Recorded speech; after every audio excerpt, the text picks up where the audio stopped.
नमस्कार, the aspirant 713 YouTube चॅनलवरती तुम्हा सर्वांचं स्वागत आहे.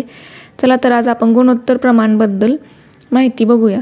गुणोत्तर प्रमाण मध्ये आपण गुणोत्तराबद्दल माहिती बघूया. गुणोत्तर म्हणजे दोन एका घटकांचे किंवा संख्यांचे त्याच्या पटपद्धतीत दर्शवलेले रूप म्हणजे गुणोत्तर होय.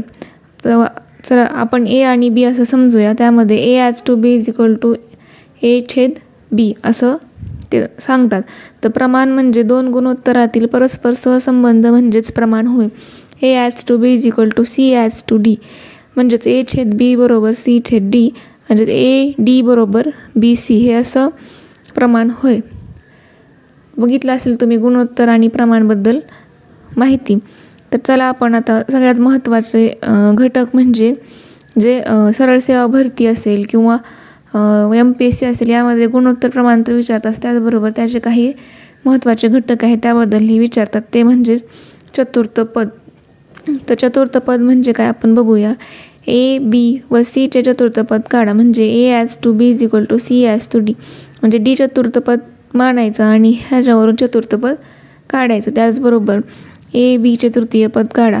A as to B is equal to B as to C बरोबर सी म्हणजे तृतीय पद, तर सी काढायचे, सी मानायचं आहे आपल्याला. सगळ्यात महत्त्वाचं म्हणजे भूमितीमध्यवर प्रश्न हा हमखास विचारतात. तर ए आणि बीचा भूमितीमध्य काढा. म्हणजे A as to C is equal to C as to B. भूमितीमध्य काढण्यासाठी C is equal to under root A as to B असं असतं. तर गुणोत्तर प्रमाणाबद्दल आपण बेसिक माहिती बघितलेली आहे. तर आता आपण त्याचे उदाहरणं बघूया.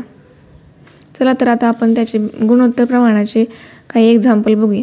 जर तुम्हाला चॅनलवरचे आमचे व्हिडिओ आवडले असेल तर चॅनलला सबस्क्राईब करा व लाईक करा व शेअर करा.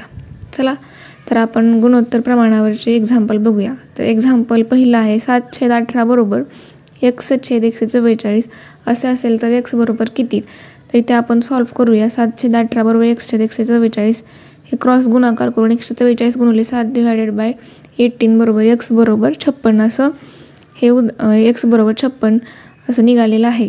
त्याचबरोबर दुसरं एक्झाम्पल बघूया. 18 या संख्यांचा भूमितीमध्ये काढा.